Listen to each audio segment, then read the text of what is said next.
Hello, আমি আছি Sam আর আপনারা শুনছেন ভয়ওয়ালায় ভয়ের কাহিনী। আর আপনাদের কাছে এমন ভয়ের সত্য কাহিনী থেকে থাকলে পাঠিয়ে দিন আমাদের ইমেল অ্যাড্রেসে। আমাদের ইমেল অ্যাড্রেস হলো voywala@gmail.com। The spelling is voywala@gmail.com। তো এই ঘটনাটি দেশভাগের আগের ঘটনা, এটা আনুমানিক 60 দশকের ঘটনা। আর এই ঘটনাটি পাঠিয়েছেন আমাদেরকে সাকিব ভাই। তো সাকিব ভাই আমাদেরকে যেভাবে পাঠিয়েছেন আমরা সেভাবেই শোনানোর চেষ্টা করব। যেহেতু দেশভাগের আগের ঘটনা, সেহেতু এটা পাকিস্তানের ঘটনা। আর পাকিস্তানের করাচি রাজ্যের আশেপাশের একটি হসপিটালকে কেন্দ্র করে ঘটনাটি। এই ঘটনা মূলত হসপিটালের মর্গের ঘটনা, আমরা যেটাকে অ্যাটপসি রুম বলে জেনে থাকি, বা লাশ কাটা ঘর। তো পুলিশ এই ঘটনার তদন্তে নেমে যা জানতে পারে, হসপিটালের কর্তব্যরত দারোয়ান চিৎকার শুনে লাশ কাটা ঘরের সামনে যেয়ে দেখতে পায় ডক্টর নিহার অজ্ঞান হয়ে পড়ে আছেন। তার বুকে বড় একটা ক্ষত, বুকের চামড়া ভেদ করে পাঁজরের হাড় দেখা যাচ্ছে, অজ্ঞান হয়ে ফ্লোরে পড়ে আছে। আর আর লাশ কাটা ঘরের ভিতরে ডক্টর আবিরকে পাওয়া যায় মৃত অবস্থাতে। তো পুলিশ ঘটনার তদন্ত সূত্রে ডাক্তার আবির সম্পর্কে যা জানতে পারে, আর ডক্টর নিহারের মুখে পুরো ঘটনা যেভাবে বয়ান করে তার উপরে ভিত্তি করে ঘটনাটি সাজানো হয়েছে। ডাক্তার আবির ছিল হতদরিদ্র পরিবারের একজন সন্তান। খুব ছোটবেলাতেই তার বাবা তাকে রেখে পরপারে চলে যায়। তো তাদের পরিবারে তার মা আর আবির দুজনই ছিল। আত্মীয় পরিজন সেভাবে তাদের ছিল না বা তাদেরকে দেখতো না। যেহেতু আবিরের মায়ের কাঁধে তাকে বড় করে তোলার দায়িত্ব, ডক্টর আবিরের মা সেই ছোট অবস্থাতেই সংসারের বোঝা তার কাঁধে নিয়ে নেয়। আর তাকে মানুষ করার তাগিদে তার মা মানুষের বাসায় গৃহকর্মী বা গৃহপরিচারিকার কাজ শুরু করে। জীবনটা অত সহজ ছিল না। অনেক কষ্টে আবিরের মা তাকে বড় করতে থাকে, তাকে লেখাপড়া ভালো স্কুলে শেখাতে থাকে। এমনকি তাকে সুনামধন্য একটা স্কুলে ভর্তি করিয়ে দেন, যেখানে পড়াশোনা করতে গেলেও অনেক টাকার প্রয়োজন হয়, যেখানে সমাজের গণ্যমান্য ব্যক্তিদের সন্তানেরা পড়াশোনা করে। ঠিক তেমন একটা স্কুলেই আবিরকে ভর্তি করিয়ে দেন আবিরের মা। আবিরকে মানুষ করাটা অতটা সহজ ছিল না তার মায়ের জন্য। অনেক কষ্টে না খেয়ে আবিরকে পড়াশোনা করাতো তার মা। একবেলা খেলে আরেক বেলা খেতে পারতো না। তো আবিরের মা যেসব বাড়িতে কাজ করত, সেখান থেকেও আবিরের মাকে অনেক সময় কটূক্তি করা হতো। তাকে বলা হতো, তুমি এত কষ্ট করে কাজ না করে তোমার ছেলেকে আমাদের কারোর কাছে দিয়ে দাও, আমাদের তো অনেক কর্মস্থান আছে, আমাদের ব্যবসা দেখাশোনা করুক, আমাদের ব্যবসার কাজে লেগে পড়ুক। তুমিও কাজ করছো, ইনকাম হচ্ছে, তোমার ছেলেকেও ইনকামের পথে নামিয়ে দাও, দুজনের ইনকামে সংসারটা ভালোই চলবে। কি দরকার পড়াশোনা করিয়ে, এত পড়াশোনা করে হবে কি? এসব কথায় আবিরের মা কর্ণপাত করে না। তার মূল লক্ষ্য ছিল সন্তানকে প্রতিষ্ঠিত করার, পড়াশোনা করিয়ে ভালো কোনো উচ্চ জায়গায় নিয়ে যাওয়ার। তো আবিরের মা এগুলোতে কর্ণপাত না করে সে তার কাজ করতে থাকে। কষ্টে দুঃখে সংসার চলতে থাকে, আবিরের পড়াশোনা চলতে থাকে। একসময় আবির উচ্চ মাধ্যমিকে পরীক্ষা দেয়, আর পরীক্ষার পরে আবিরের রেজাল্টও হয়ে যায়। তো আবির রেজাল্ট দেখে দৌড়ে তার মায়ের কাছে ছুটে আসে আর বলে, মা, আমি তোমার মান রক্ষা করতে পেরেছি, আমি খুব ভালো মার্ক পেয়ে উত্তীর্ণ হয়েছি, আমি সমাজে তোমার মান রেখেছি। তো আবির সেই সময় খুব ভালো একটা রেজাল্ট করে, যার পরিপ্রেক্ষিতে সে ডাক্তার হওয়ার চিন্তাভাবনা রাখে। স্কুল থেকেই আবিরের মাথায় চেপে বসে ডাক্তার হওয়ার ভূত। তো যেইভাবে সেই কাজ, সে অনেক সুনামধন্য ভার্সিটিতে পরীক্ষা দেয়, ডাক্তারি ভর্তির পরীক্ষা। তো একটা সময় ডাক্তারি ভর্তি পরীক্ষার রেজাল্টও আসে। তো এবারও সে অনেক বিচলিত হয়ে রেজাল্ট দেখে, আর রেজাল্ট দেখে আত্মহারা হয়ে তার মায়ের কাছে ফিরে আসে আর তার মাকে বলে, মা দেখো, আজ আমি প্রতিষ্ঠিত, তোমার সন্তান আজ ডাক্তার হয়ে গেছে। এই কথা শোনার পরে আবিরের মা সে নিজেও আত্মহারা হয়ে যায় খুশিতে। সে আল্লাহর কাছে প্রার্থনা করে, আল্লাহর কাছে দোয়া করে তার ছেলের জন্য। একটা সময় কষ্ট মষ্ট করে আবিরকে ডাক্তারি ভর্তি করায়। সে পড়াশুনো করতে থাকে, সে তার ডাক্তারি পড়াশোনায় মনোযোগ দিয়ে ডাক্তারি কমপ্লিট করে। তো একটা সময় ডাক্তারি কমপ্লিট করার পরে আবিরের একটা সুনামধন্য হসপিটাল, তখনকার দিনে মানে যে নাম করা কয়েকটা হসপিটাল ছিল তার মধ্যে অন্যতম একটি হসপিটালে আবিরের তখন চাকরি হয়ে যায়। তখন সে একটা সুনামধন্য হসপিটালের ডক্টর হিসেবে পরিচিতি পায়। আর এই খবরটা প্রথমে সে তার মাকে দিতে আসে। আর তার মাকে যখন সে খবরটা দেয়, সে বলে, মা আমি একটা সুনামধন্য হসপিটালের নাম বলে, আমরা অবশ্য যেহেতু দেশভাগের আগের ঘটনা এত কিছু ডিটেলস কালেক্ট করতে পারিনি, তো সে তার মাকে বলে যে মা আমি অমুক হসপিটালে অ্যাটপসি ডক্টরের জায়গাটা পেয়েছি। তো তার মা তাকে জিজ্ঞেস করে অ্যাটপসি ডক্টর মানে কি।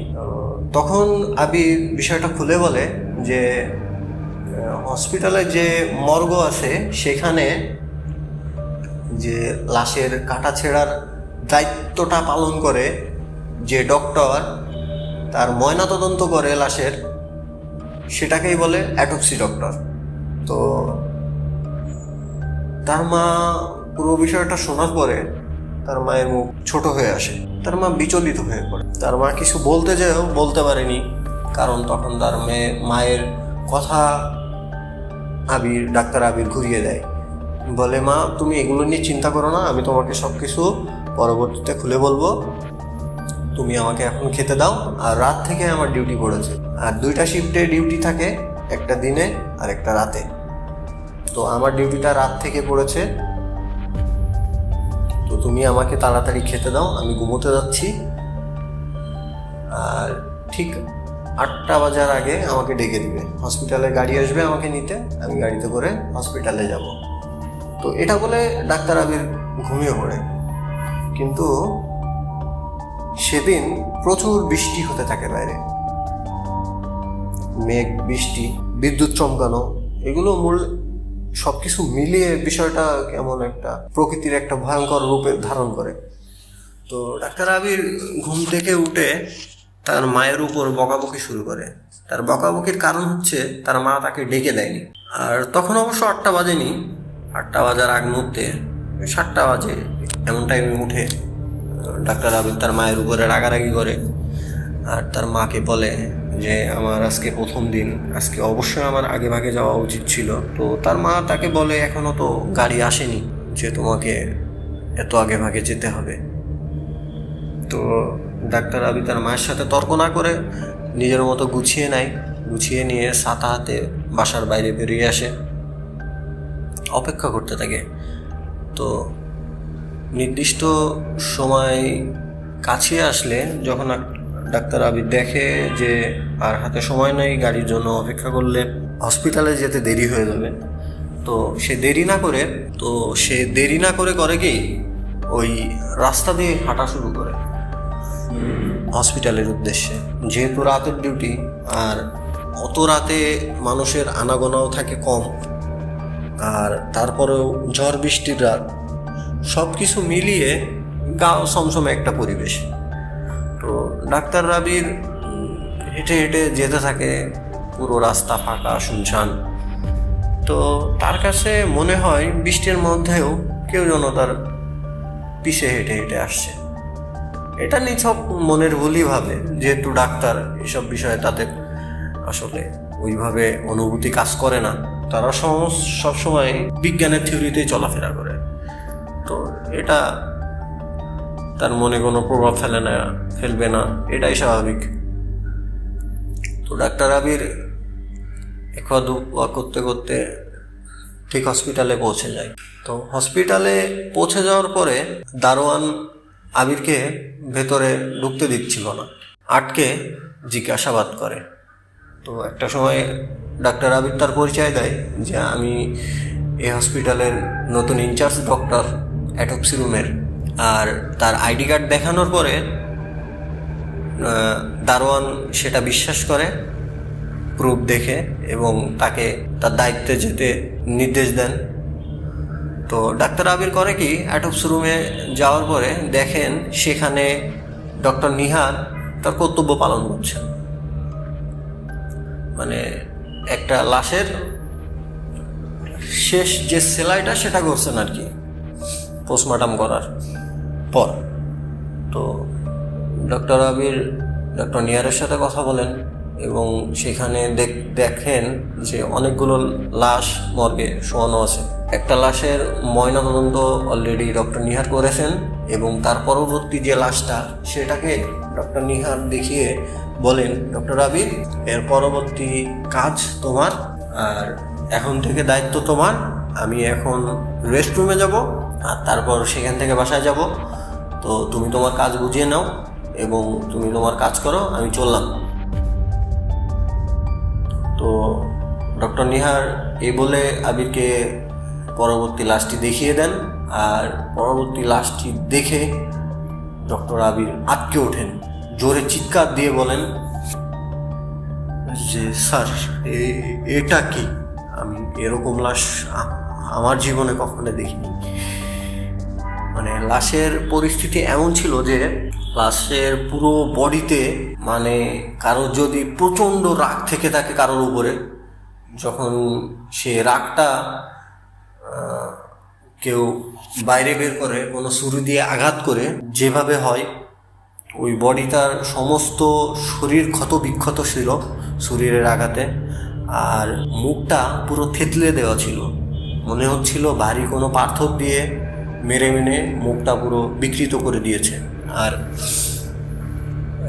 এই পাথরের আঘাতে লাশের মাথার এক পাশ ফেটে গিলু বাইরে বেরিয়ে এসছে আর চোয়াল ভেঙে মুখটা এক পাশে বেঁকে গিয়েছে।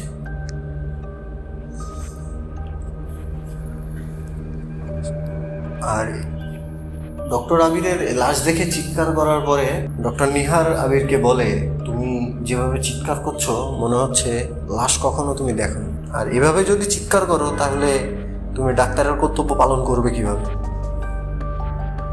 এই বলে ধমকের সুরেই ডক্টর আবিরকে বকাবাজি করতে থাকে ডক্টর নিহার। তো এমতো অবস্থায় কারেন্ট চলে যায়, অ্যাটপসি রুম পুরো অন্ধকার হয়ে যায়।